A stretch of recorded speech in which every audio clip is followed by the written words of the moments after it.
Hello, everybody, and welcome to the Patient Players podcast. Thank you for joining us. This is episode 54. You're listening to the October the 19th edition.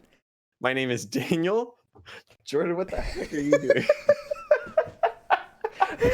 I don't know. Were you mimicking me? No, I was trying to predict your words and mouth them as you were saying them. So yeah, you were mimicking me. That's what mimicking is. Mimicking is past tense. Like someone says something and then you say it back. That's mimicking. I was trying to predict your words. Hello, everybody. This is my wonderful co-host, Jordan. This is a podcast where we're going to be talking about video games. We're going to talk about the games we've been playing. We're going to talk about games that we have found for good deals or that are being given away in one way or another so that you can get your hands on some great games for either a low cost or something that's been updated you can go back to that you already own. And then we're going to talk about some of the questions that you, dear listener / viewer / whatever you are, have sent in to us. If you're hearing this, if you are watching this, then you can send questions to us a number of ways. Email at patientplayerspodcast@gmail.com is one way. You can also go to our Discord over on patientplayers.com/discord and submit questions over there. We're going to get to that later on in the podcast, but for now, we're going to talk about how things have been going for us. How has your week been, Jordan? It's been good. How about yours? My week's been a little nuts, honestly. This weekend's been a nice break. Yeah, you're a bachelor this weekend.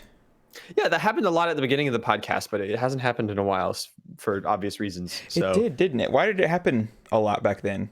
Is that like camp stuff? I think it's just various stuff. I think it would happen more often if we weren't all locked in our houses all day. That's fair. Yeah. It's kind of been a while. But this is like a bachelor weekend. Like the waifu is out on a business trip. Not business trip. Leisurely trip. Let's be clear. I've been playing Genshin Impact, so the waifus are all here. Oh, that's right. They're on the phone. It's the wife that's away for the weekend. But yes, okay. I am flying solo this weekend, which it's been a pretty good weekend for that. We'll get into some of the cool stuff that's been going on for me in the gaming world. But even just having a break, it's been kind of a nuts week for me, having like back-to-back stuff at work and a bunch of other stuff in my evenings. So having some time to hang out and do this podcast is nice and refreshing. A nice refreshing Saturday. I mean, Monday. It's Monday, the 19th. Who said that? We don't pretend nothing around here. If you want to catch the live recording, pay attention on the weekend. You can catch us doing our live recording. But yes, this is our Monday podcast. That's right. Yeah. How's your week been? More specifically than the last time I asked, I guess. It's been a week. Not much to add to that. Oh, okay. Yeah, I guess you could say I'm also a bachelor this weekend because I am a bachelor and I'm not married. So there you go. This is your ongoing bachelor weekend. Mm-hmm. Well, that's cool. Yeah. Any big gaming stuff to talk about? Oh, of course. Okay. Not as exciting as the s'mores I'm going out to get later today. Ooh. Mm-hmm. Is that just like are you building the fire yourself, or are you just going to like a s'more shop? No, I'm just going over to my girlfriend's house. So. Are you allowed to eat s'mores if you don't do it over a fire? Like, I feel like you shouldn't be. I think you should, but I think it shouldn't be called a s'more. I think that's just a chocolate graham cracker sandwich at that point. That makes sense to me. I think I'd agree with you there. It is only once you add upon the flames of destiny that it goes from sandwich to s'more. So what would you call the graham cracker chocolate marshmallow sandwich? Like, what if you had to come up with a clever name for it? Chocolate graham cracker sandwich.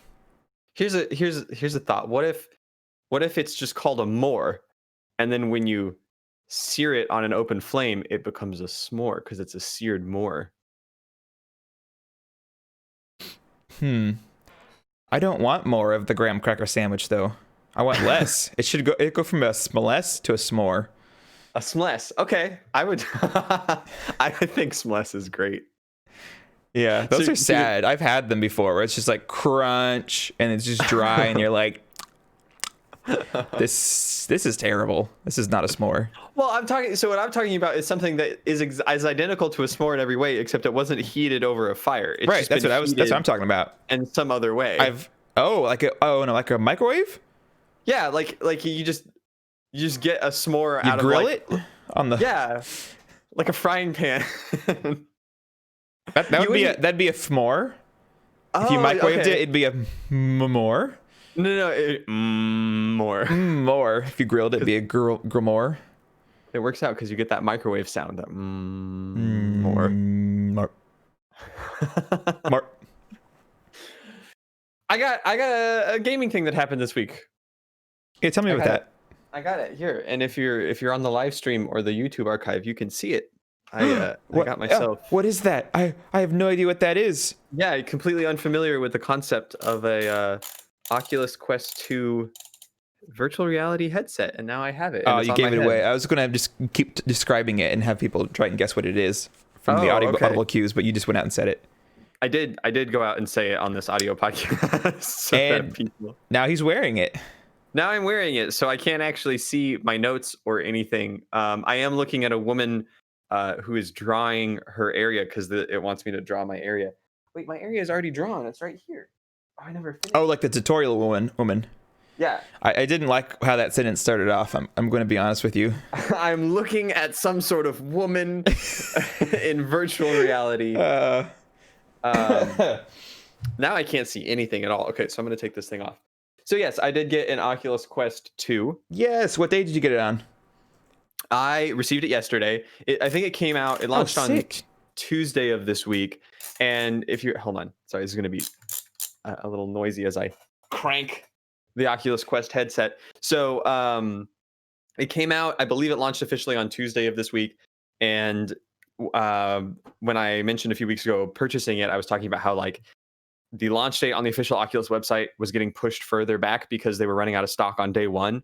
And so I was like, oh, I'm kind of worried about not being able to get one. So I went and bought it through another online retailer. And then after I bought it through them, they pushed the date back and were like, oh, we're on back order. Sorry, you're not going to get it on Tuesday. Oh, no. Whatever. I've already bought it through them. I'll just leave it. I don't care that much about a few days. And sure enough, they sent it to me and I got it yesterday. Although apparently, like on day one, there were lots of places you could just like go to a Best Buy and buy it. Like apparently the stock was not as much of an issue as I thought it was going to be, which I thought was kind of cool, but also kind of lame that like these people who bought it through Oculus's website are having to wait a week when they could just walk to a store and buy it. Yeah, for real. That stinks. It was kind of weird, but that is how things played out. But I have it now. I got it yesterday. I've had a few hours to play with it. Sick. I've been seeing ads. I mentioned this earlier for it just everywhere. It's just everywhere. They're pushing it hard. In fact, so have you heard the controversy about the account system with the Oculus 2? Yes. Oculus Quest 2. Yes, I have. Yes. So for the listeners, that's the issue where in the past you've had an Oculus account that you've used for your Oculus games and logins and social stuff, right? And if you've wanted to, you could connect it to your Facebook account because Facebook owns Oculus. They purchased it several years ago. Well, with the Quest 2, they have the added restriction that you have to have a linked Facebook account to even use the device at all. Like you can't, if you boot it up and it's not connected to account, you can't do anything with it. So that's absurd. Facebook required on this device, which is a little absurd. And people who don't have Facebook accounts don't really want to make one. And there's also people who have Facebook accounts, but they don't want to connect their personal info to what they're doing on Oculus. And so, you'd think, oh, well, you can just make a separate account. So you have your personal account, you have your Oculus account. The problem is that Facebook is very restrictive about making accounts in their terms of service. You have to have one account per person for a real person. You can't make a fake account.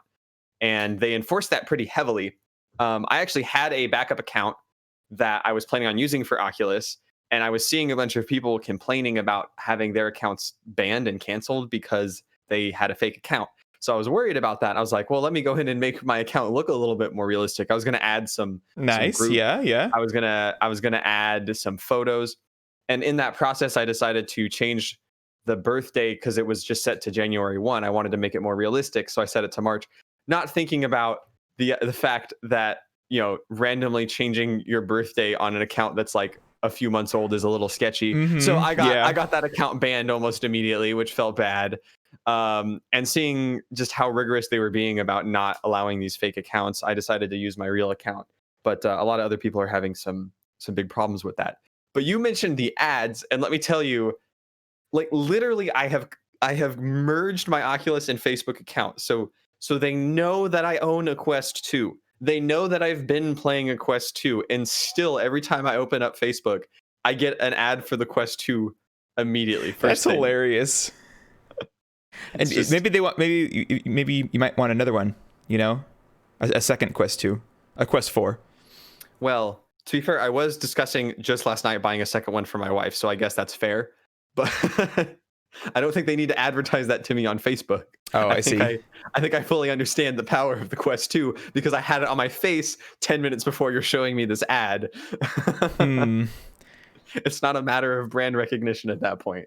Well, that's interesting. Well, I've been dying to hear how it is, honestly. Like last night I wanted to just ask you how it was, but I was like, no, I can wait. I can wait for tomorrow. Yes. I have not told you specifically, so you can get my first impressions live on the podcast. So I have a few points. First off, I've been using the Quest 1, so I wanted to compare what's the comfort level on the Quest 2, right? Because that was a big deal with the Quest 1. It was very heavy. It was a little uncomfortable, and I have that extra strap. If you're on the video, you can see my Quest 1 in the background with the extra strap. And that helped a lot, but it was a little hot, and it was really hard to like get on and off your head. So I wanted to see what it was if you just pull it out of the box and put it on. So I used that original like cloth strap that the Quest 2 comes with, and I put it on. I didn't really play many games with that, but I just kind of did the setup and had it on my face for like 15, 20 minutes. Honestly, it felt better than the Quest 1 a lot. That's good. I don't know if I would say it was still comfortable because I found that the cloth was pushing on the top of my ears. So I could see after using it for a little while that the top of my ears might chafe a little bit or begin to hurt because you do have some weight on there. Obviously, you can tighten the top strap and do all that stuff. But in order to have the strap cupping the back of my head, which is where it's most comfortable, it has to be a little bit lower down. So in that case, it puts pressure on my ears. Whereas if I raise it up so it's not putting pressure on my ears, then it's not cupping the back of my head, it's cupping the top of my head, and then it's still very front heavy at that point. So big improvement. I really like the comfort on it, but the regular strap is still probably best if you're going to be like using it in short bursts. I wouldn't, and that's why they have the Elite strap, right? Which I did purchase. So I had the Elite strap without the battery pack, and that was one incredibly easy to get on there. It's kind of insane. Like you've got this headset, right? So you've got like the actual lenses, and then you've got the foam around it, and you've got the strap. Well, the foam just pops off because that's replaceable. Oh, nice. So you can pop the foam off, and underneath it lets you undo all the straps for the headset. And then the side straps actually like snap. Here, I can show you on the video. You can see that they it's like a little cup that snaps onto it. So you can actually pop this off and then pop this off on either side, and you just detach the main headset from the strap. So you do that with the normal strap, the cloth strap. Weird. And honestly, the device without the foam and without the strap is way smaller than I thought it was. Like just holding it, and it was still turned on, and I could still hold it up to my face and use it. Like everything about it was still working because the strap and the foam don't add to the functionality of it all. Right. So it was crazy to have this like little device on my face that I could move around and use as a headset. The new one just popped, the Elite strap just popped right on there, and that one works rather than having like cloth straps that you change the size of. It's like the Rift S where you crank it, and it's like a plastic cup that slides in and out. Wait, the crank is part of the Elite one only? Yes. Oh, interesting. Yes. So I did not realize that. What I have and what I showed you on the video is the Quest 2 with the Elite strap on. The original strap is just loose cloth, basically. Okay. Wow. Interesting. So comfort level, I love the Elite strap. It feels awesome. It's so easy to switch to different people as well because it conforms to your head. So like I was out visiting with some people earlier today, and I handed it over to them to try it out, and they were just super easy to like widen it out, put it on their head, tighten it on. And then because you only have the 3 pupil distance settings, Mhm. instead of like a slider, then I didn't know that. Oh, you didn't know that? No, that's an improvement. I hate the you're like sliding it back and forth. Like, does this look good? Is this good? Here, like, put your thumb here. Yeah. Some people have issues with it because like you might be in between two of the settings, right? Mhm. So you can't quite get it to look just right. But I haven't noticed any issue with the medium setting for myself, and I heard at least one other reviewer say the same thing. That's good. So, but yeah, like I tried it out with some folks earlier today, in fact, and there was two kids, one in middle school, one in high school. So the middle schooler, when he tried it, he's not fully grown yet. So I just went and I popped it down to the number one setting, and I screwed in the strap on his head, and boom, he was wearing it. It was fine. Popped it back out, changed the lenses, gave it to the other kid. He was able to put it on and use it super easy. Nice. It was the fastest I've ever been able to show someone VR, which I've been doing for a couple of years now. So that's really cool. So that's all the thoughts I have about the comfort of it. And the Facebook integration has not really bothered me so far. Mm-hmm. I will also say, before I get to like actually using the device, that the setup process was really cool because I booted it up.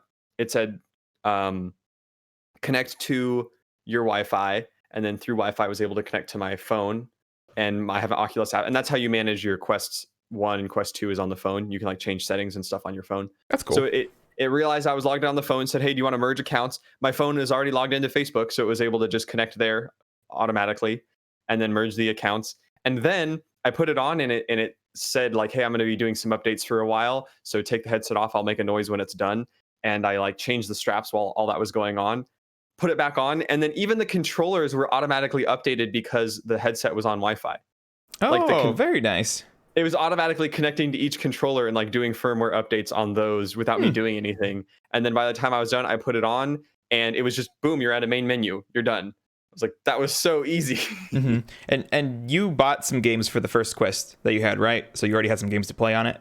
Just two of them, yeah. I bought Space Pirate Trainer, and I bought Beat Saber because nice. Beat Saber is the best game to play in VR, period. Now, there was one additional piece of software I bought. I actually bought Virtual Desktop for Quest 1, but this was, I think, just last week, like after we recorded last podcast. Oh. I actually went on to my Quest 1 and I bought Virtual Desktop.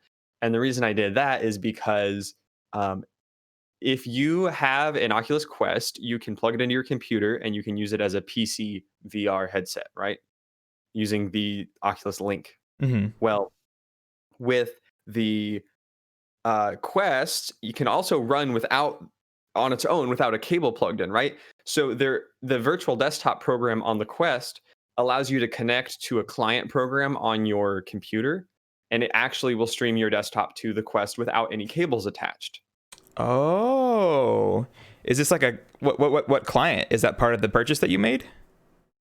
So you can the Virtual Desktop program, you can go and download their PC client anywhere at any time. It's free. Oh, okay. And then you purchase it on the Quest store for about $20. So I did that last week.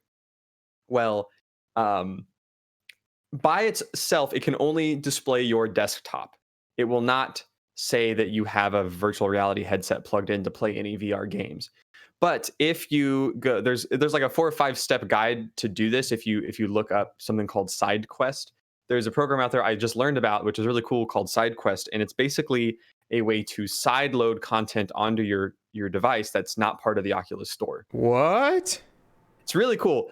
You basically just go there. You can look up the guide on SideQuest's website on how to do it, but you sign up for a developer account with Oculus, which is free. It just takes like 2 seconds. You do it and you have a developer account. Mm-hmm. And then you can go into your Quest settings after that point, and you can put it into developer mode, which allows you to basically manipulate files on the Quest. Yeah. As if you're a developer. So then you download this program called SideQuest, and any game that is not officially approved for the Oculus store is on there, but they also have like modifications and stuff like that. So there is a virtual desktop mod that you can install that enables the ability to wirelessly stream VR from your PC to your headset. Mm-hmm. Which is crazy. It uses the same technology as the Link, but instead of using a USB cable, it's doing it through Wi-Fi. Right. And like the big thing there is obviously the latency, right? Because if there's any delay in that video signal, you're going to start feeling sick. So it's kind of weird. And I'd heard a few other people try it out and say it worked surprisingly well. And so I tried it out on the Quest 1, and yeah, I definitely think it works. Like I launched it and I was standing in my room with no wires attached to me, and I was playing like a Steam VR game. Wow. And it was crazy. It was not as high quality as using the USB cable, but what I wanted to do for the podcast now for the Quest 2 was I wanted to be able to fairly compare um, locally running programs using the link cable and using virtual desktop. Mhm. So the only game that I have access to in both the Quest locally and on my PC is Beat Saber. So I the first thing I did when I got the Quest working and I got the head strap on and everything, and I made sure everything was working well, I booted up Beat Saber on the Quest and just played it locally on the Quest, and it looked great. Like, I used to be able to tell the difference between playing it locally on the Quest 1 or playing it on Steam, Mhm. in that the visual quality was obviously way better on the PC, but it was a little bit of a delay because it was processing on the computer. Well, when you're running it locally on the Quest 2, it looked great and it played great. And I was like, man, I love everything about this. I can just play Beat Saber wherever, and there's no That's awesome. lower quality to the way it looks. Now, one thing I haven't mentioned yet is that the first time I put this on and I was sitting in like the Oculus home menu, the increased resolution is huge. Easily the biggest difference to me. Really? Oh Yeah. man, that's probably the thing I'm most excited about for it is just the resolution increase. Yeah. Like, I gotta say, of everything I'm saying and everything I'm going to be saying about it, like, honestly, just doing everything but at this higher resolution felt so good.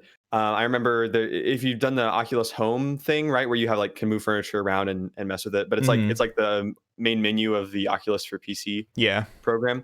So like, I remember sitting there booting it up for the first time, and I picked up like the little ray gun that you can shoot at the targets with, and I looked at it and I could like see the detail on it for the first time ever. It wasn't blurry. Wow. And it was amazing. It wasn't quite the same intensity, but it was the same feeling of like the first time I got in VR, of being like, whoa, this is weird. I feels like I'm actually here and it feels real. Mhm. Well, at a certain point you get used to that, but then I put this one on and it was higher clarity, and I was like, I feel like this object's actually in my hand. Like, I feel like I can see the detail on it. Dang, that's so cool.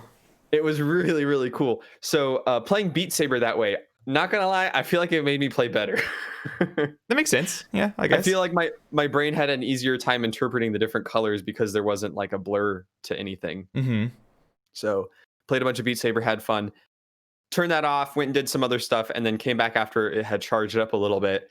And I booted it up with the virtual desktop, and I played my Steam copy of Beat Saber, but wirelessly from my PC. In terms of how it looked, honestly, I couldn't tell a difference. Like, Oh, wow. it looked great. Now, because it was wireless and because of the nature of my Wi-Fi and how it was set up, there was a little bit of lag. And with Beat Saber, that's really bad. That's Mhm. like the one game you don't want to have any lag on. But it was lag more of the controllers than of the headset. Okay. So I didn't feel sick. Every once in a while, like maybe once every 20 or 30 seconds, there'd be like a stutter, and that was bad. I didn't like it. But generally speaking, like moving my head around using virtual desktop, I didn't feel like there was a delay in my movement. But when I go to swing my saber at the beats, I'd have to swing like a split second before I wanted to in order to actually hit the note, because there was just enough of a delay in the controller motions. So I don't think you could play a rhythm game using virtual desktop. So then I tried it out with the link cable, the USB cable plugged in directly, and I literally couldn't tell you if there was a difference between that and the local version. Oh, cool. Like, I don't know if it was better quality, worse quality. I played them like an hour apart, but I mean, unless you're literally looking at them side by side, Mhm. you could probably tell the difference. But for me, practically, I couldn't tell the difference, which was really good in my opinion. Like, that's a really good sign when I can't tell a difference. You said that was with the cable, right? Yeah, with the link cable. Okay. Physically plugged in. Interesting. The one other You're making me want a Quest 2, and I hate it. The one other test that I did was I tried going back to virtual desktop, doing something that was less intense, less timing specific. So I used just the built-in virtual desktop view to play a 2D game. I played Genshin Impact, but sitting in a giant theater holding a controller. And so I was just like sitting on my couch with my Quest on, but I was streaming Genshin Impact from my computer to my headset, and I was playing it. And honestly, it looked great. I mean, it's not as good as like my high frame rate monitor playing natively, in full resolution. But at this point, I've played Genshin Impact on my phone. I've played it on my PC, on my main screen. I've played it on my side screen that's a lower resolution because sometimes my main screen is doing something else. So like I've played it a bunch of different ways. And this was not the worst way I've played it, like visual quality wise. Well, it actually on a theater TV, did you say? Or which one did you do it on? Yeah, like on a big theater, but through the resolution of the headset, right? Because that's the problem, is you could have a really crisp video signal, but if the headset's low resolution, it still comes through looking kind of poor. Yeah. But no, it honestly felt like I was looking at like my normal monitor, maybe just slightly lower quality, because I was viewing it through the headset. But I thought that was really cool. It honestly made me really excited for those moments where you and I like will sit down and watch something together in VR, because I honestly feel like, one, it's more comfortable because it's lighter, and two, I'll be able to like actually watch something in HD via the headset now. So I'm jazzed. I'm super pumped about messing with this more. Well, that's awesome. Sounds like it's all around the board 2 thumbs up. Maybe the cons being the Facebook account, right? And I guess if you don't have the Pro strap or the Elite strap, what a silly name. I didn't realize it was called the Elite strap. I mean, it's not the first time I've heard that term used. Yeah, but like Elite controller, it is Elite controller. Elite strap, is it an Elite strap? It's just a nicer strap. Only the most elite can handle this crank. Okay, right? Jordan? Yeah, that implies like it's for like the professionals. It's like, no, like professionals don't need just a more comfortable thing on their head. Do you hear that? Do you hear the sound of the Elite? Ooh, it's very elite. Does that make mine elite? Mine is not elite. Is my Rift S an Elite now because it has a little cranky thing on the back? I don't know. That doesn't sound quite as elite as my Elite strap does. Oculus Rift S Elite. The S stands for elite, but the S is silent. There's actually it came in the box of the main headset. When you pop that fabric off that spaces out the lenses from your eyes, you can put in a glasses spacer. So it's a tiny little extra piece of plastic that goes in between the foam and the headset. So when you clamp the foam back into place, it's slightly further out than it is normally. And so it gives like a few extra millimeters of space for some glasses to sit in there if you know someone with glasses. I did it just to see what it looked like. I don't wear glasses when I'm doing virtual reality. I don't have any sort of prescription or anything. But when I put it on, I was like, wow, it's just a little tiny further away from my eyes. Did you use are those the Gunners? Is that what those are? No, I didn't actually put it on with glasses on. I just wanted to see what it looked like. You need to do that. You need to put on your gaming glasses in VR to see my elite gaming glasses. Yes.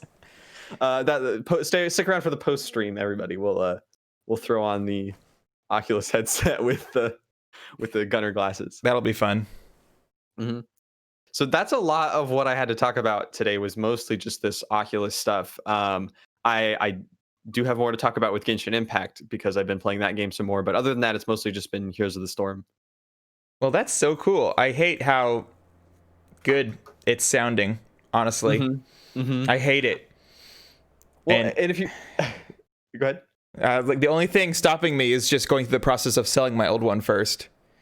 Right. Which would cover, we already looked it up, a lot of the cost of a new one. Assuming it's kept its value now that the new one's out there, though. Right. You might have to check if the prices have dropped this week. That makes sense. I think that the main factor that made me not want to get it is I would also want a case and the Elite strap, and I'd have to buy games to run on it wirelessly. So the price just keeps going up from there. So I'm like, you know, holiday season coming up. But I was in talks with my wife because you remember she's taking the Quest 1 now, right? In case she wants to use it. Well, I was like, man, she really doesn't enjoy like messing with all the straps and everything. But once it's hers, she can just set it up the way she likes it and use it, which will be good. But also, like, if she starts to use that more, like I told her this, like if she's in the next month or two, now that she has the ability to use it more frequently, if she really wants to, I think we should consider getting her the Quest 2 as well. Just because if we wanted to do something together, it'd be really cool to both have the higher fidelity. Interesting. Yeah. What were you saying? Speaking of Beat Saber, which you mentioned a few times, did you see it got an update this week? Oh, are you talking about the multiplayer update? I am talking about the multiplayer update. Yes. I saw that. I have really no idea what it's about. I don't either. I didn't look into it. I figured you had heard about it, especially with all this going on. Like, there's like no chance you didn't hear about it. But that's just another game that we can play sometime. I think that'd be cool. Multiplayer Beat Saber. They also, by the way, they have Onward native on the Quest now. That just launched. Is that RPG game? No, that's Orbis, which is native on the Quest. That one has been native on the Quest for a while. Oh, okay. Oh, Onward is the shooting one. Yes, the military one. I still hate that name so much for a shooting game. Onward. It sounds like a fantasy world adventure or something. I don't know. That's because you're thinking of the Pixar movie Onward, which came out after the video game. Oh, that was also called Onward, wasn't it? Yeah, and they stole the name from the video game. I forgot that was a thing. I saw that right before quarantine happened. That was the last movie I've seen in theaters this year. That was the first movie I watched in quarantine. Oh, nice. That's cool. Was it when Disney Plus launched? Me and my wife were like, "Hey, let's finally get around to watching Onward." Mm-hmm. It was a good movie. Speaking of theaters, did you know AMC is allowing rentals of movie theaters now for $100? I mean, what else are they going to do with them? You could bring in those 20 people to watch a movie, up to 20 people, for only $100. Here's a question though: can I get access to the projector and hook up like a Nintendo 64? That was my first thought. It's like, give me 2 hours of my movie screen time, but can I just plug my Switch in the back and, Yeah. That'd be so cool. When my wife was still in college before we got married, when we were just dating, her dorm room had a theater, like not like a full size theater, but it had a theater room you could go into and you could rent it. Her dorm had a theater? Yeah, like jeez. On the bottom floor of the dorm with like the check-in area or whatever, they had like a common room with foosball and all that stuff. But off to the side, they had like a theater room with maybe about 15, 20 seats in there and then a big giant projector screen. And they straight up had component cable like input, so you could put a game console in there. So we definitely played Mario Party, I think 2 on Nintendo 64 on the theater at one point, and it was pretty great. That's awesome. Man, I didn't get the fancy stuff like that when I was in college. I went to the oldest co-ed dorm in Texas. That's the one I lived at. Wow. It was very old and very gross. Yep, they said the fact like it was like something they were proud of, and I'm like, there's so much we're here because we're cheap, and we don't want to waste money on like an apartment. Yeah, fun times. Well, now you can go rent out an AMC theater and live your dream. Apparently, there you go for $100. That wouldn't be bad for a party, like everyone chips in. Honestly, yeah, like if you did actually find like 20 people, that's $5 a person. Is that math? Yeah, that's math. Yeah, you did the math. Phew, thanks. That is some cheap tickets for the movie that you get to choose. You can see any classic. I know movies like to play like old classics, and I'm not talking about watching movies in the slow lane. They like to like advertise, hey, we're bringing back these old classics from like the so and so era, and you can come watch them. But like, no, you get to choose. I think that's really cool. Alrighty. So what else have you been up to? Been playing some Pokemon Go. Did I mention that last week? No, I don't think I did. What the heck? Yeah. Why are you playing Pokemon Go? I'm back into playing Pokemon Go because it's fun. I got the Pokeball Plus already. Okay. It's fun. I think what got me back into it is they announced that transferring from Go to Home is coming by the end of this year. Oh. Yeah. So okay. Mm-hmm. So it will have an actual effect on the other Pokemon games, the mainline Pokemon games? Exactly. Like it's not gonna be like a mobile game, just a mobile game anymore. It'll actually be like, I can catch these and then use them in the actual franchise games at some point. I have a question for you though. Mm-hmm. What are you going to use them for in the main games? Well, shinies are like 20 times more common in Pokemon Go because they hold community events. Like, for example, today, Charizard is, or Charmander. I think today's a Charmander event where there's just Charmanders everywhere. Just heckin' Charmanders everywhere. And do they have to have a special tag to... What's the fancy evolving called? You mean the Mega Evolution? Or are you talking about... Yeah, Mega Evolution. Or are you talking about Gigantamaxing? No, I was talking about Mega Evolution. Do they have to have... like a certain a special thing? It's an item. It's an item that's what I thought. That. Okay. In Pokemon Go, I don't know how it works because I remember when that feature released that I think the item is like really expensive or something like that. Like you have to pay real money to Mega Evolve every time you do it. Oh. I could be wrong on Nasty. Okay. But yeah. Well, yeah, today is part of a Charmander event, so just lots of Charmanders everywhere. See, I might disagree with you, though. I feel like shinies are easier to get when you just go on Reddit and you find the people hosting shiny raids and you can just go catch one. That makes sense. Yeah. I guess my other point was more that, like, I know that the DLC is coming out any day now. And so, like, once you're done with that, are you going to go back to Pokemon later in the year once Go is transferable to home? No, probably not. But so this would just be, like, for future it makes it more...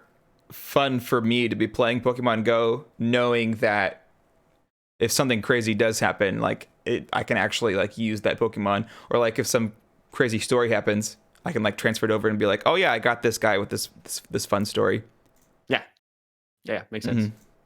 Yeah, so that's cool. That's what got me back into playing it again. And yeah, Pokemon DLC comes out on Thursday. Oh, cool. Yeah. And you got like the longer raid, like back-to-back raid challenges. Yeah, multiplayer. Yeah, I guess it already was multiplayer. But yeah, you can team up with people to go on like a raid expedition to catch every legendary in every past game. Oh, really? They've added all of them? Mm-hmm. Which I feel like takes away a little bit from having them. Just it being like... does. Here they all are. You can get every single one that you missed. It's like, no. The cool part of them is that you missed them if you didn't have the games that they were in. But no, now you can just get... They literally said every single one.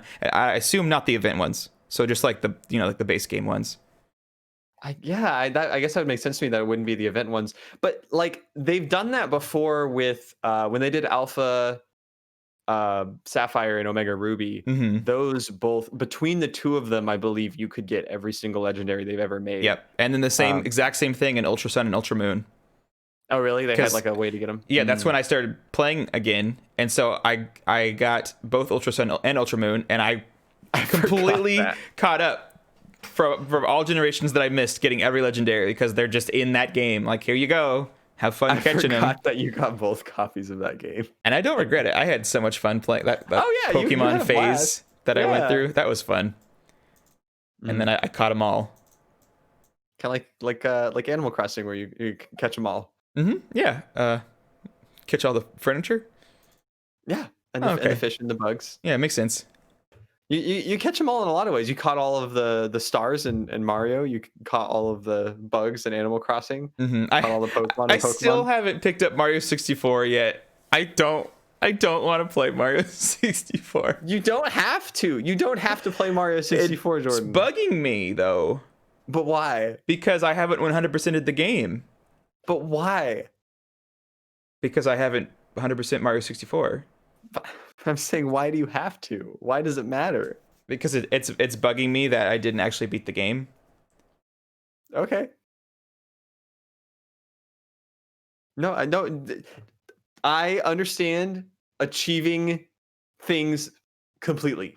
I understand that is. It gives you a certain feeling, right? You see the 100%, and you're just like, it is achieved. Like I did it. I beat the game. You did. Yeah. You did. I saw you last night. You told me you were playing some of the story mode for Hearthstone. No, I was just doing some quests last night on Hearthstone. I think that was the first time I played Hearthstone in like 2 or 3 weeks. Oh, really? Yeah. That was probably inspired by the fact that they're announcing their new expansion also on Thursday. So on Thursday, you got the Pokemon expansion. You got Hearthstone announcing their Dark Moon Fair expansion. And they also said they're announcing a new game mode on Thursday. and a quote unquote system revamp. You know what I love more than anything?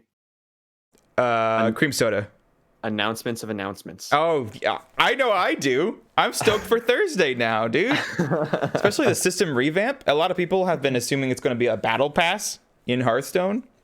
Oh, so like if you play enough, you can get the cards for cheaper rather than having to buy packs? Yep. Instead of their quest system, they might replace it. I don't know, but I'm really excited for what it's going to end up being. I think that'll be cool. You know, if you want to talk about daily quests and battle passes, have I got a game for you, Jordan, called Genshin Impact. I knew you were going to say that. What's new this week in Genshin Impact world? It's so fun. Okay, so for me, I've only been playing it for 2 weeks, so everything is kind of new. I'm still like, that's the thing. It's not like a game built around daily events or challenges or repeating things. It is a full game that has a story and progression and quests and like locations to discover. And like, I've got to climb this tower and activate this fast travel point, right? Like, it is a game. So I'm not done with the game. I'm still finding new stuff. But in addition to that, they have the daily energy and the battle pass and all the stuff I talked about last week. Right. The different daily quests and premium currencies. Well, then on top of all that, I logged on a few days ago and it was like, boom, we've got a new event going on, like a limited time, like 7-day event. I was like, oh, that's cool. What is it? And it's like you go to the special place and you activate this tower, and you can't play it single player. It automatically links you up with other players. And so you start this event, and it's really cool because they spawn in enemies for you to fight with these other players. But it's like a special game mode where you're trying to defeat the enemies, and the enemies will drop these elementally attuned like objects, and you touch them and you'll start to carry them with you. And you can only carry one element at a time. So you're trying to like heap up 3 or 4 of these elemental items of the same element, and then you return back to the middle of the arena and you dump them off, and you get a bunch of points for the amount that you dump there.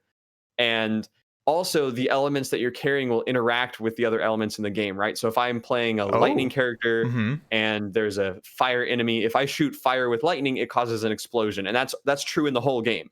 And there's several of those elemental interactions, right? Like fire and ice, fire and lightning, lightning and ice, ice and water will freeze things, stuff like that. But if you're carrying an element with you and you get hit by an element that interacts with it, it will destroy your element. So like if I'm carrying a fire item to the center of the arena, and they spawn an enemy that has a lightning arrow and he shoots me. Oh no, yeah. Everything I'm carrying explodes, and so I don't have it anymore. That's and it interesting. Hurts me.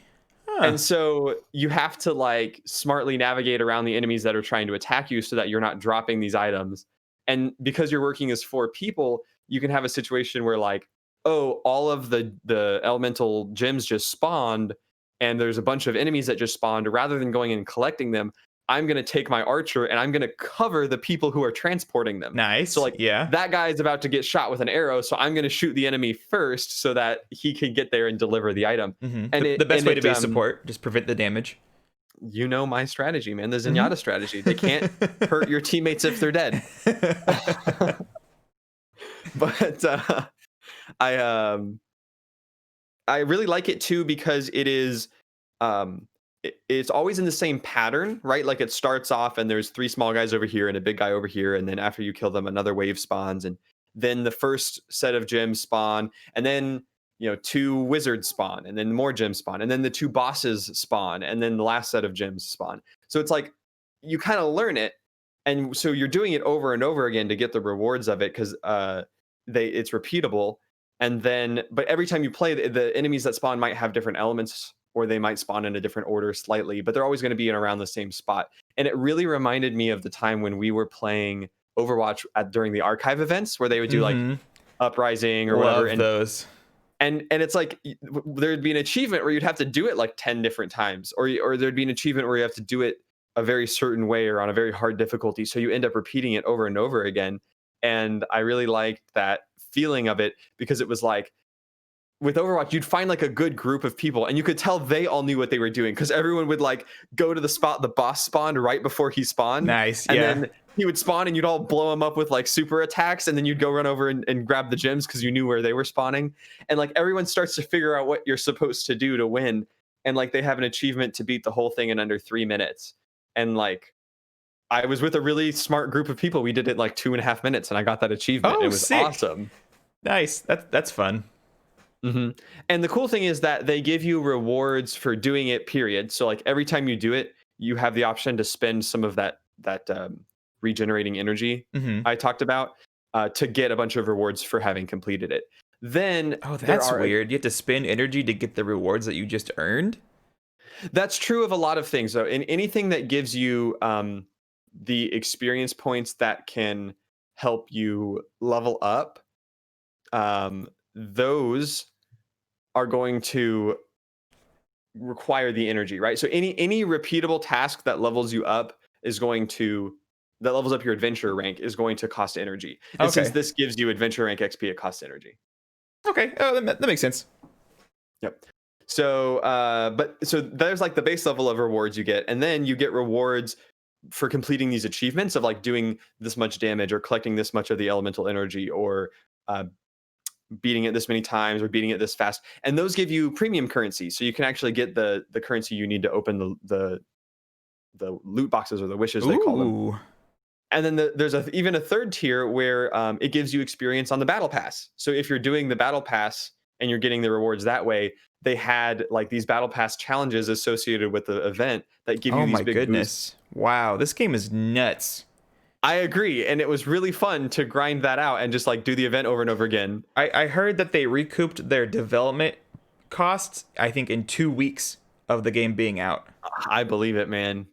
They really made something special. Yeah, they hit it off really big with this one. So I did that. I kind of have 2 modes to play the game. I have like mindless mode, and then like I'm actually playing a video game mode. So I had just the nature of my work. I was in a couple all day meetings doing some training.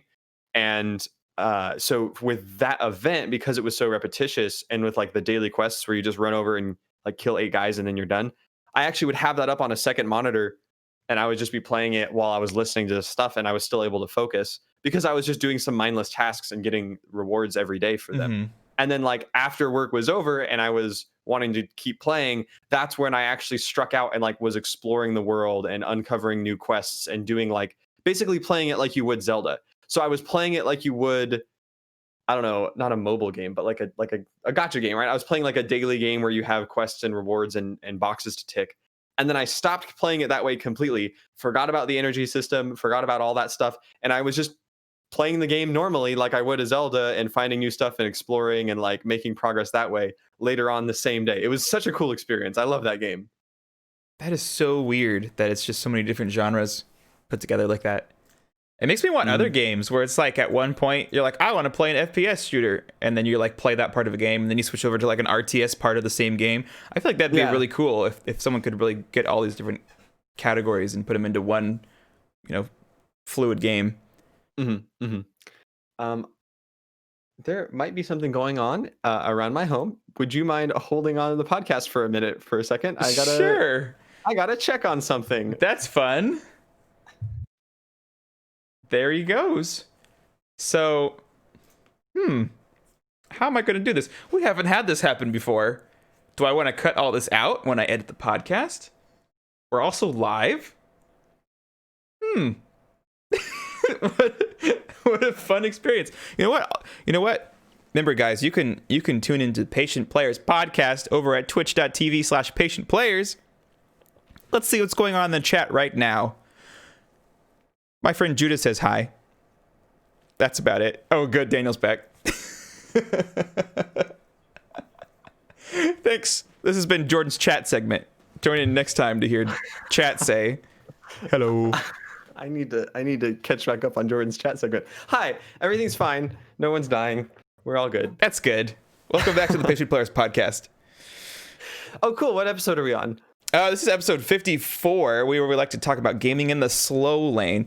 You know what? I'm so excited for this podcast. Yeah, you know what, Daniel? You mentioned some PvE in your Genshin Impact adventures.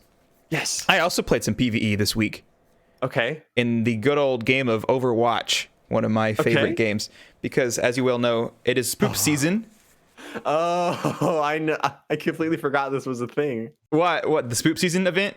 the Junkenstein's Revenge and over and over again. The same thing every year. Well, okay, yeah, it is. But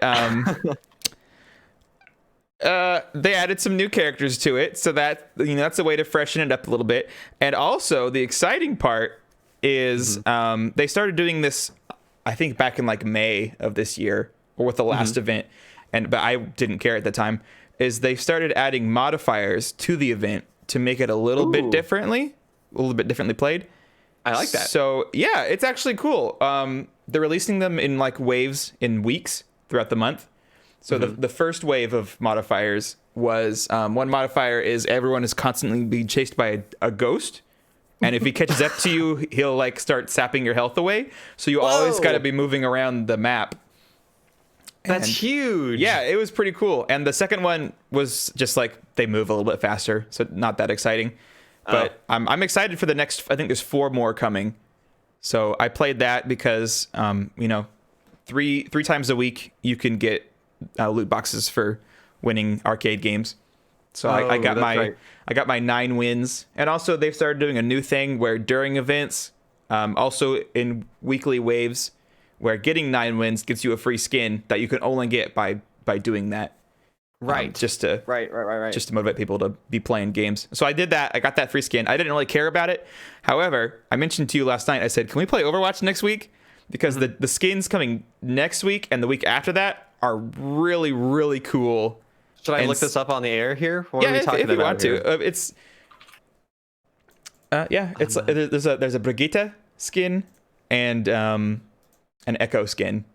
I feel like their Halloween ones are always top notch. Yeah, they're pretty cool. I don't really care about the legendary ones from the boxes, except for one. Like looking through all of them, I'm like, I only want the ones you can get for free and one that I might buy with just my in-game currency. So I really like the Brigitte one. It makes her like a stone golem. Yes, I'm so excited for that one. And I have a golden weapon, which looks really, really nice with the stone. I do not want to unlock the week 3 one. That is not cool. Are you kidding? All. It's so cool. It turns like this robot flying lady into like a doll. But what kind of doll is that? What do you call that? Like the skin is called ragdoll. Okay, ragdoll, like a sock puppet doll. Here's the thing. I honestly thought that I was looking at Moira because I forgot that Echo existed. I've never played a game with Moira, or I might have played one when she first came out. Like I honestly forgot Echo? this hero. Or yeah, with Echo. I honestly haven't played it so long. I forgot that Echo exists. Wow. That's funny. That is a little bit cooler now that I know it's Echo and not Moira. I was like, that makes Moira look bad. Yeah. So that's cool. And those are free. You just get them by winning 9 games in a week. So I'm going to be doing really that cool reward over the next 2 weeks. Yeah, usually in the past, they've been like kind of lame. Did you see the Sombra one for this week? I saw that and I was like, that's just like a recolor. I don't really care, but I wanted the loot boxes, so I did it anyways. And I had fun. That's it. That's what's most important. I played a video game and I had fun doing it. That's why, I mean, you don't hear me talk about HOTS every week or Heroes of the Storm, but honestly, I'm playing that more than any of these other games that you're hearing me talk about. I play the game all the time. Super fun. Because it's a fun game. Yeah, Blizzard has some fun games. And speaking of Blizzard fun games, I have some very sad news, Daniel. Okay. That he may have seen in my notes already. But Blizzard has officially added one of its games to the dead games category. Wait, what? When you say officially, did they call it a dead game? No, that's just me being silly. But officially, support for StarCraft 2 has been officially discontinued. No more content is going to be added. They said they'll keep doing balance changes because it's still a very competitive game, but they're not going to be releasing any new purchasable content in it so that they can focus on the next big thing, quote, quote, quote. World of StarCraft, you mean? StarCraft 3, World of StarCraft, StarCraft Shooter. Probably not StarCraft Shooter, with Overwatch 2 being a thing. Oh, I believe you mean StarCraft Ghost. What would that be? What does that mean? Oh, that's the shooter that they had planned for years. Oh, yeah. Oh, I would have where you play as Nova. That. Yeah. Man. But yeah, that breaks my heart because I love even just co-op mode and buying new commanders to play. Yeah, so no more new commanders. No more new commanders. But now you can prestige your commanders like an infinite number of times, right? No, there's just 3 times. That's still a lot of times. Are you done with all of them? No, I had done it. Okay. I think I prestiged 2 of them to the max before I was like, "Ooh, this is a grind." That's a lot of StarCraft. Yeah, it's really not. It's just getting them level 15 3 times. It's not that because I play on one of the hardest difficulties, so you level up pretty fast with that. Right. That makes sense. Yeah, well, cool. So that makes me sad, and I sent it to our friend Kyle, friend of the podcast, Kyle, and he was also very, very sad because he loves StarCraft. But hopefully it means that the next game will be coming soon.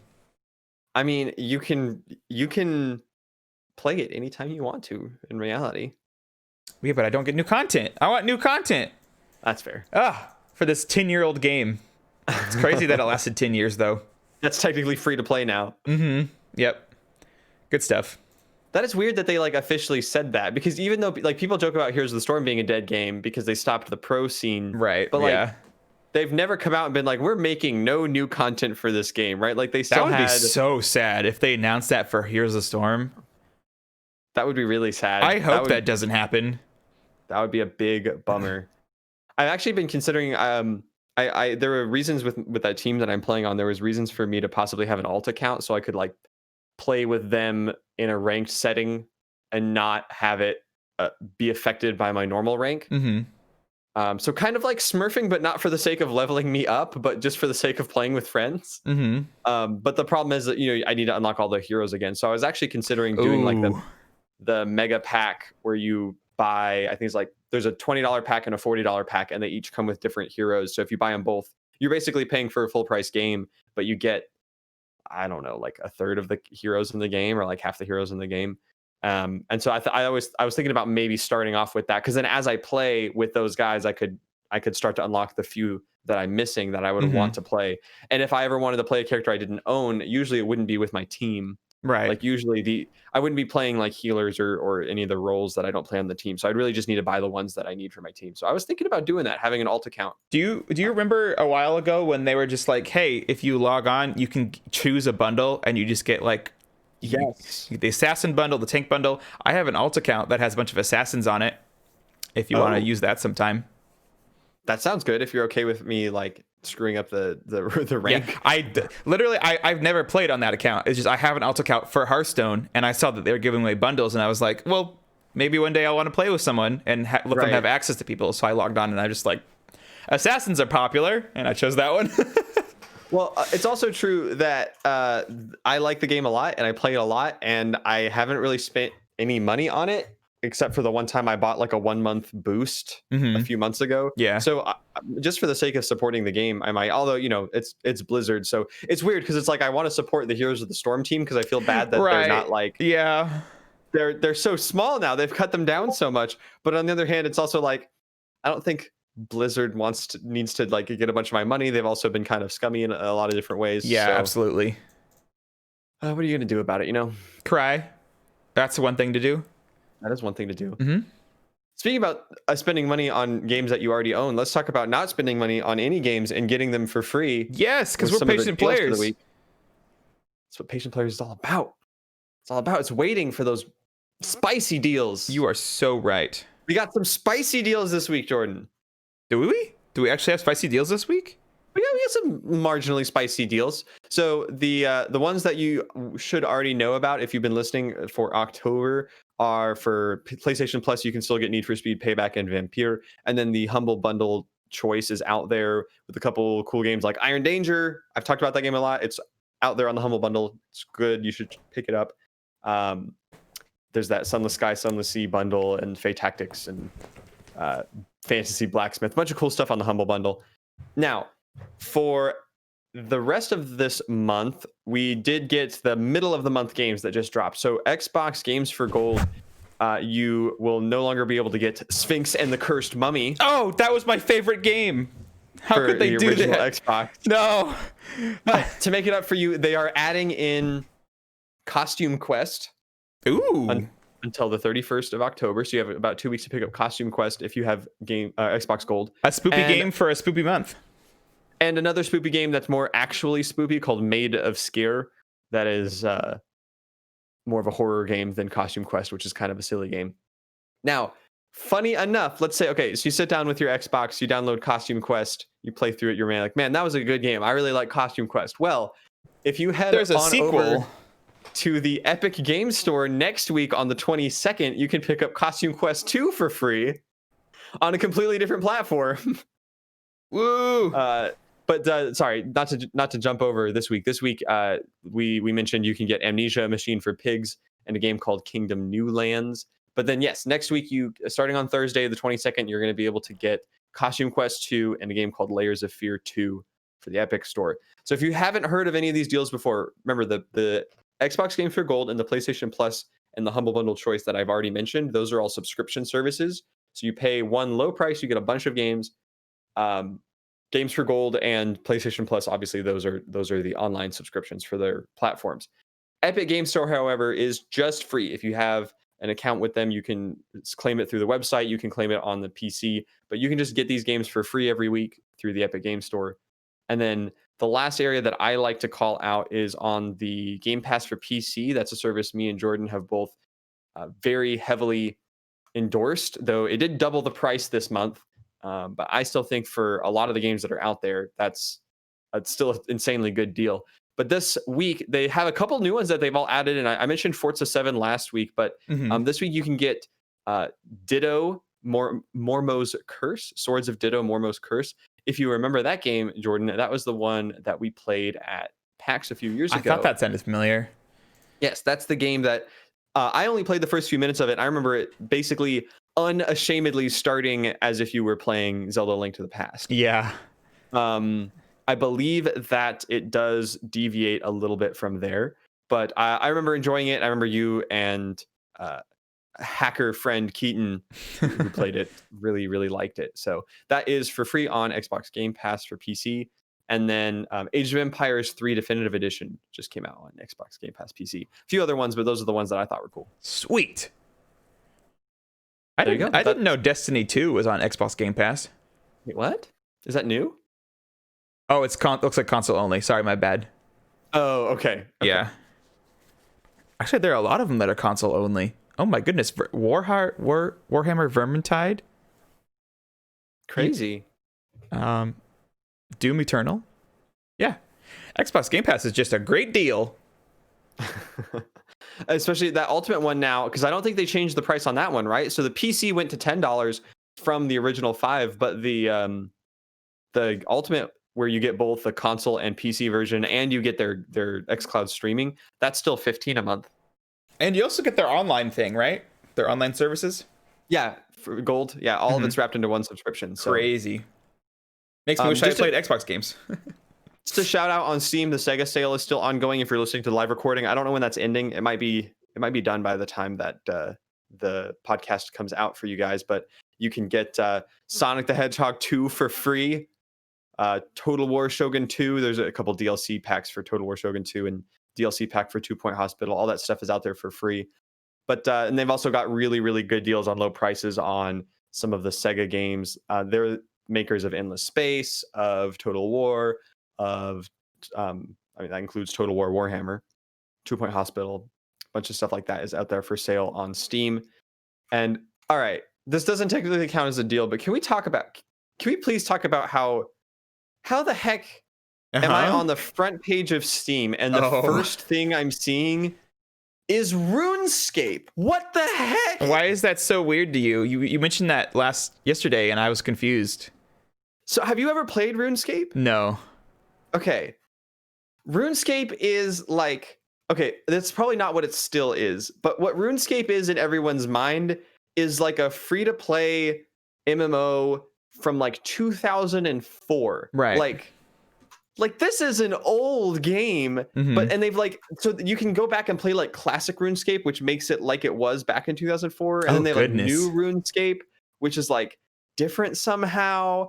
I don't know what the heck happened to RuneScape. It used to be you could play it for free, but then you had to pay a $5 monthly subscription to be a member, and there were member-only items and member-only skills and member-only areas, and you were basically playing a demo of the game if you played it as not a member.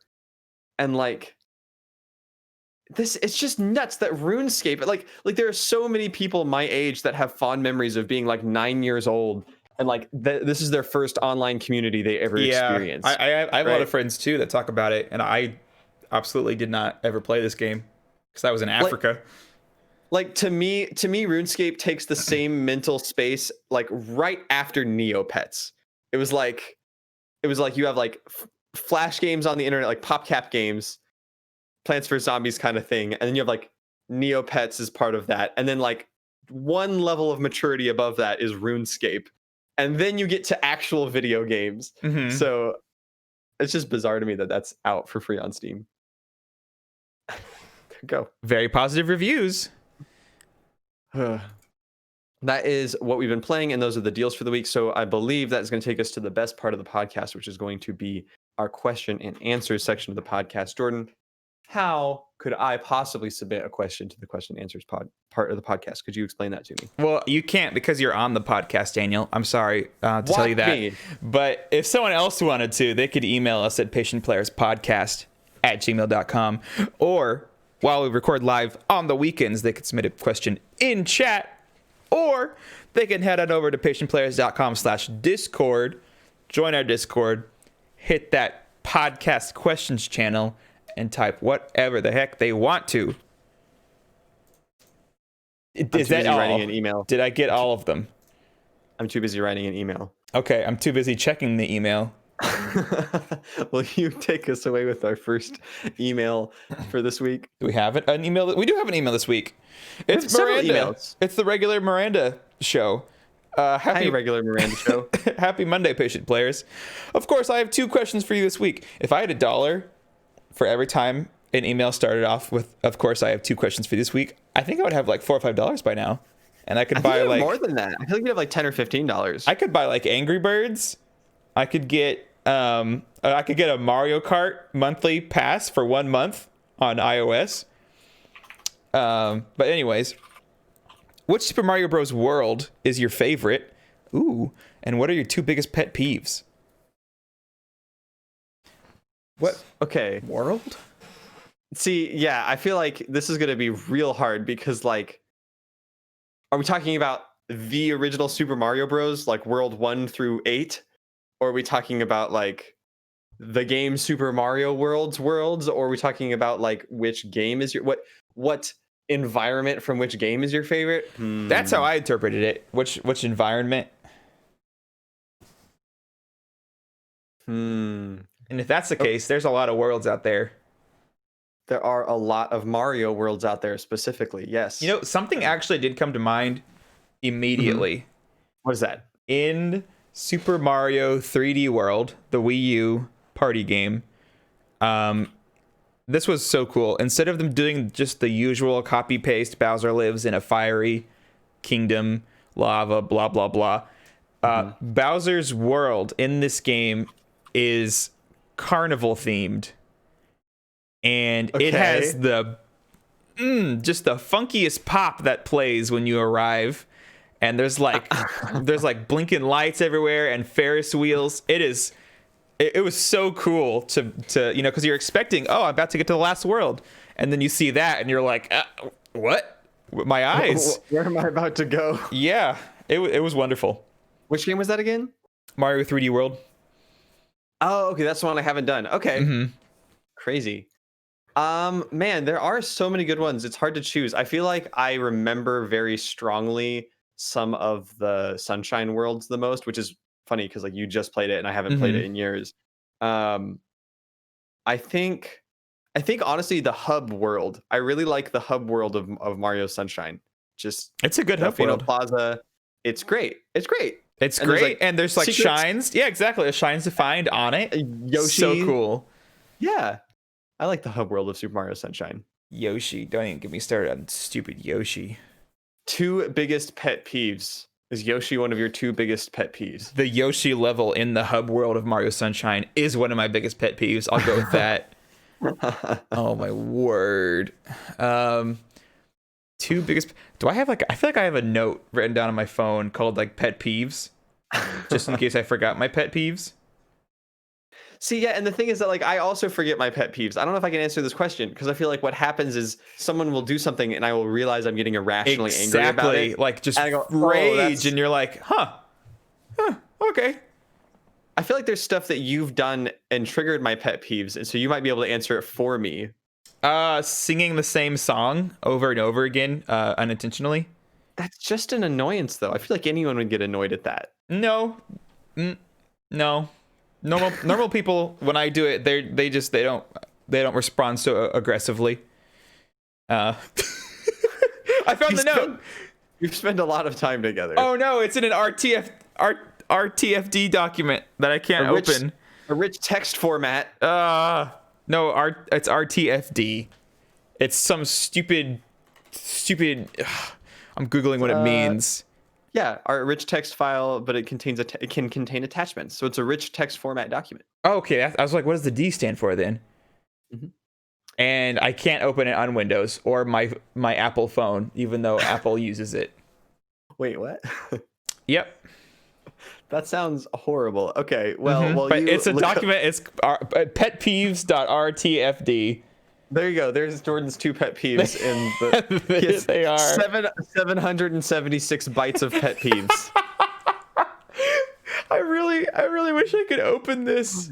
I'm gonna see if I can transfer it to my PC. Maybe there's an online converter somewhere. I'm sure there is. Why did you need it with like documents attached? Why not just plain text? Well, I put it into a phone note, and back then when you'd export a phone note, it exported it as an RTFD file. Oh, so I see how I don't cared about a stupid RTFD file. All right, Jordan, I think you should probably go ahead and take another email that we have in here. It looks like a brand new write-in. Oh, we actually have 2 brand new write-ins. Mm-hmm. Oh, very nice. Okay. This one comes from our friend of the podcast, Daniel. Mm-hmm. The subject is your face, but it's worded as in you are face. Dear Jordan, do you like your mustache or beard better? Which one would you want shaved off in your sleep the least? Thanks, Daniel. But it's on the same line. Yeah. Thanks, space Daniel. So this one's written to me, Daniel. I'm sorry, you can't answer this one. Okay, I won't answer it. So instead, what I'll do is I'll say, now, if you're listening to this, consider I just wrote that email, which means you too could also write an email right now to patientplayerspodcast@gmail.com, and we would happily answer it on next week's podcast. I like my beard better. I would be more sad if my beard got shaved off in my sleep. Okay. There have been times where I'm like, to be funny, I'll shave my beard and keep the mustache, and I just look like a doofus. And I can't, I'll look in the mirror and I'll just crack up laughing. And I actually left the house on a few occasions with just a mustache because I thought it would be so funny. And people were like, oh, hey, nice mustache. And I'm like, no, this is bad. You're supposed to laugh at it. Don't be like a good friend and encourage me. This is terrible. See, you said that, and as soon as you said that, I was thinking about when you sent me pictures of you with just a mustache. And I was like, I think you actually, like, you look jolly. You look... You look like a dude who I could have a conversation about mowing the yard with, right? Like it's a dad look. It's definitely like okay, yeah, that's fair. You look like you could use the word rascal unironically. Oh gosh. That hurts me. I'll do it again one day. For some reason I keep coming back to it just to laugh at myself. Sometimes I'll shave off the beard. Even though your preference is to have the mustache shaved and keep the beard, you don't actually want to do that? No, because you said which one do I like more? I like the beard, as in which one would I be more sad if it got shaved off? I like both together, but that wasn't an option. Correct. But what I was saying was, you said I would rather have just the beard than just the mustache. However, several times you have purposely given yourself just the mustache. Oh. Because it's funny, and I hate it. That's why I do it. But you've never done just the beard? No, because that wouldn't be funny. That would just look normal. Like, okay. Wouldn't it? I think it would. Yeah, yeah. I suppose you're right. So Daniel, you're inspirating your inspirating message to our viewers, our live viewers here on Twitch. We actually just got another email. There's a word for that. It's called inspiring. Yeah, inspirating. That's what I was saying. Because you'll be getting. Oh, that's actually kind of short. Yeah. Do you want to get the? Do you want to get these last two? You can do both of them. Yeah. All right. We have our most popular Discord streamer, very frequently in Discord streaming, friend of the podcast, Judah. It says vote for Judah for president. So make sure to write that in on your ballots. Everybody vote. Judah, that's not a question. This is the question and answers segment. So we need to answer this, Daniel. We'll take yes this or no.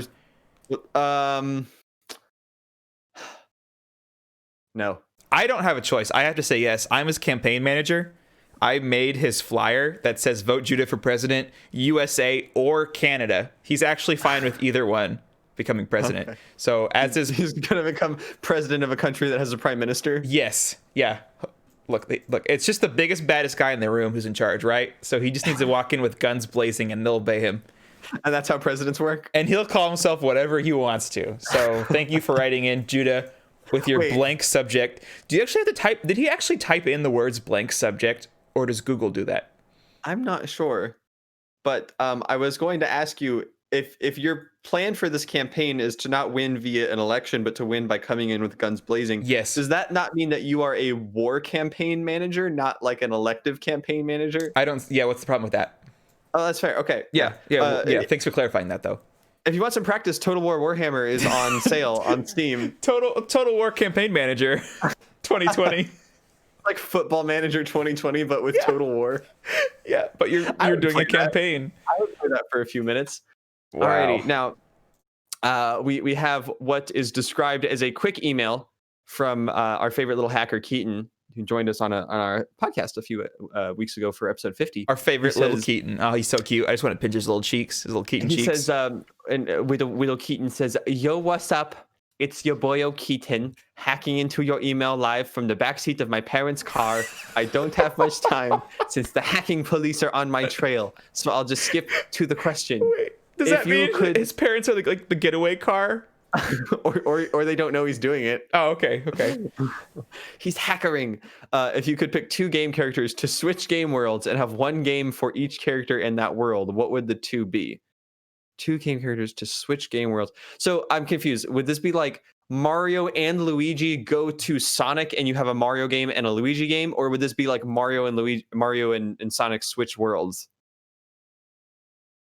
I think, two game characters to switch worlds. So Mario and Sonic. Worlds, yeah. And then they each get one game in that. Okay. Yeah. And then he says, it's the fuzz, gotta split. Love, kisses, and hugs with no respect to social distancing, Keaton. Get off of us, Keaton. Keaton, don't do that. I don't know where you've been on this deep, dark web that you filth around in, okay? You could have said love, kisses, and hugs with respect to social distancing, but you had to totally go there. Okay with that. Jeez, Keaton never That's learns. A cool question. Thanks for writing into the friend of the podcast, Keaton. Yes, thank you for writing in. Man, what would I Does it have to be a game that exists? So I can't choose a character from Lego Bible? He does say switch game worlds, and currently Lego Bible is not a game world. It is an imaginary world. Take it. That would have been such endless possibilities. Okay, but now, we'll answer the real question, but what character would you put in the Lego Bible that's not in the Bible? Oh, I was too busy thinking about which character I would take out of Lego Bible. Which character would you take out of the Lego Bible? I didn't know yet. I was still thinking about it. Is this because of that webcomic I sent you about Jesus and Genshin Impact? Probably. Yeah, probably. What if I put Master Chief in Among Us? The imposter walks up and just gets pistol whipped. Yeah, or Samus in Among Us, and then vice versa. The little imposter being like, or just a crewmate being like the person shooting the aliens in Metroid. Or like I'm picturing, what if you were playing Halo and it was like that level I was talking about, the library, where you just have like zombies coming after you, but it's all just the little space bean crew member guys with their little bounce, like little boing boing boing boing as they run at you. That actually would be incredible. Someone should make a Left 4 Dead mod that replaces all the zombies with little space bean guys. Goodness, would they be 2D models or 3D models though? Oh, I didn't even think about doing like a 2D sprite. That sounds beautiful. That was the only thing that popped in my head, because I don't like the idea of a 3D model of the Among Us space beans. Like an actual bouncy little 3D model. You don't like that? It doesn't look good in my head, and I don't think it would look good. Someone had to have made it already. Like, I bet you could go on Gary's mod like right now and type in Among Us, and it would absolutely be there. People are probably playing Among Us in Gary's mod. That's a good point. In fact, if I'm right, I think the first game that had an Among Us style like social engineering game was called Trouble in Terrorist Town, which I think is a Gary's mod game. Yeah, it is. So you just do that game, but replace them all with little spacemen, and boom, now you. That's funny. Now you're playing Among Us Gary's mod. All right, I would probably switch like Cole McGrath from Infamous and just put him into like Bloodborne. No, because. And then I'd love to see a game about like a Bloodborne hunter in like New York City, just in a chill world. Yeah, with like, and he's still got like the bloody double-bladed saw, and then like, you know, the thugs that you deal with in Infamous come up, and you just like cut them down, and then vice versa. I would love to see Cole McGrath dropped into like a nightmare realm of horrific blood werewolves, and then he's just like dropping lightning bolts on all of them. Their faces. Yeah. Like, can you imagine like one of the giant bosses that's like super difficult to defeat in Bloodborne, but he just walks in and does like his giant lightning bolt from the sky? That's a good answer. I like that. And I think that's it for our emails, which brings us to the final bit of our question and answer section, the Discord questions. We have one Discord question actually from my wife, Marion. From wife of the podcast, Marion. Wife of the podcast, Marion, has written in. She may have abandoned me this weekend, but she's not abandoned the podcast. So at least that's good to know. True loyalty. She says, what low or low-ish cost indie game would you consider being worth full price? I can answer that by saying, which low or low-ish cost indie game have I bought for full price? Because I've bought it about 8 different times. Can I answer it for you? Yeah. Both Terraria and Minecraft. Oh, I didn't think about Minecraft. Which you've also bought several different times. Yeah, I was going to say Terraria, because I've bought it for at least, I think, 4 or 5 different friends at $5 each.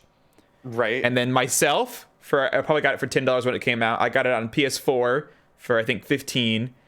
I got it on my phone for $5. Switch for, I think it was also on sale for $15. Jeez, that's so much. So that's a lot of Terraria purchases over the past 10 years. That's fair. That's fair. Yep. I think that Stardew Valley could have come out at full price if it was made by Nintendo. Oh, interesting. I think that Stardew Valley has at least as much content as something like Animal Crossing, and like people would enjoy. Which Animal Crossing? The one that everyone just went out and bought for $60 and it became the best-selling Switch game of all time. I agree. Yeah. Yep. Yeah. So I feel like Stardew Valley would be an indie game that has the wheels on it, especially now, especially with multiplayer, especially with all the updates, right? Like maybe not when it first came out, but nowadays, if a publisher that could get away with a full price game launched Stardew Valley and were like, boom, it's full price, I think people might complain because the art style isn't like AAA. So there are other, farming type full price games out there, like Rune Factory's coming out on Switch, stuff like that, which is a very similar type of game. So maybe they couldn't get away with that because of the pixel graphics, but content wise and like enjoyment wise, I think Stardew Valley is up there. Yeah, 100%. That's a good answer. I like Stardew Valley a lot. I was just thinking about what have I played the most on my Switch, and that was definitely one of it. Cool. Well, that's going to wrap it up for our question and answer section, which I believe means we have reached the end of episode 54. Thank you for joining us, everyone. I'm going to throw out as a quick reminder that if you enjoy the podcast, right now we are very small. I think we have like 10 to 20 people that listen regularly. So if you know anyone who enjoys games, who enjoys this kind of comedy, enjoys finding games at these good deals, please share the podcast with them. Have them watch an episode. We have stuff on YouTube. We have stuff available through pretty much anywhere that you can find podcasts. And you can find all that over at patientplayers.com/listen. And then you can join us day to day on the Discord over at patientplayers.com/Discord. We are often playing games on there. There are ways to sign up for notifications when people are playing games. So we have a pretty active Among Us group right now. I think this week, I don't know how I've fallen behind on the curve on this, but I've read up on this hide and seek game mode, and it seems so fun. I'm so excited to try this out. In Among Us? Yeah, there's a custom set of rules you can apply. Just like everyone agrees to follow these rules, and it makes it a totally different game. Where you know who the imposter is from the beginning, but you don't vote them out. No, I have seen that. Yeah. Yeah, and they have a very small vision cone, and they're running around trying to find everyone. Yes. I am dying to try that with our group of players because I think it would be so much fun. And it also seems like it would be easier for people who can't always pull off the subterfuge as much because it's more about just like running around and being terrorized by the killer. Yep. So if you're interested in that kind of fun or just hanging out with us, playing Here's the Storm, whatever, then head over to the Discord and we will see you guys next week on the Patient Players Podcast. Peace out. Adios. Hey, no, I said adios. No, I said it first. Well, that's my thing, though. You can say, pick another language. I bid you adieu. Okay, that works. Adios.